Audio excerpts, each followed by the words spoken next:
করো তুমি? High finger খাচ্ছ? এটা খাও। দাদা ভাই, ও দাদা ভাই,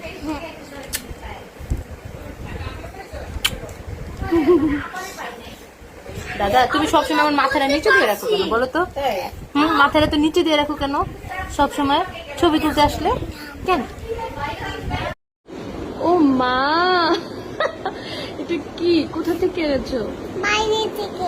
ফুল দিয়ে? এটা আমাকে না দিয়ে তুমি মাথায় লাগিয়ে রেখেছো? হ্যাঁ। মামিকে গিফট করো। কই কই?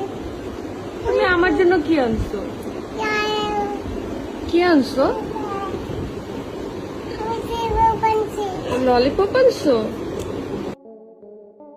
মা মারা যাওয়ার পর এই প্রথম একটি ভিডিওতে দেখা গেল সবার প্রিয় রিজিককে।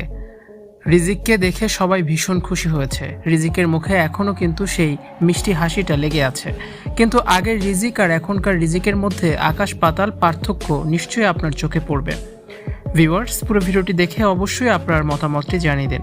মা যখন বেঁচে ছিল তখন সবসময় রিজিকের মুখে হাসি লেগে থাকতো।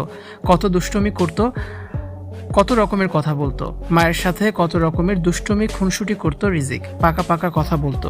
আর আজকের রিজিক একদমই অন্যরকম। সে ভীষণ মনমরা হয়ে আছে, বেশি কথা বলে না। তারপরেও তার মুখে কিন্তু হাসি দেখা গিয়েছে। রিজিকের মুখের দিকে তাকালেই কষ্ট লাগে। সম্প্রতি রিজিকের এক আত্মীয়ের ভিডিওতে রিজিককে দেখা গিয়েছে। রিজিক চিপস খাচ্ছিল, সমবয়সী আরেকজনের সাথে খেলছিল। অনেক চেষ্টা করেও রিজিককে আগের মতো কথা বলানো গেল না। মা না থাকলে এই পৃথিবী বিষাদ আর অন্ধকারে ছেয়ে যায়। ছোট রিজিকও মায়ের শূন্যতা অনুভব করছে। রিজিককে প্রতিনিয়ত এভাবেই ভুলিয়ে রাখা হচ্ছে তার মায়ের কথা। তবে রিজিকের চাচা বলেন তারা রিজিককে একটু একটু করে বুঝিয়ে বলছেন তার মা আল্লাহর কাছে চলে গেছে, সে আর আসবে না। রিজিক যেন এটা মেনে নেয়। বয়স হিসেবে রিজিক বেশ ম্যাচিওর।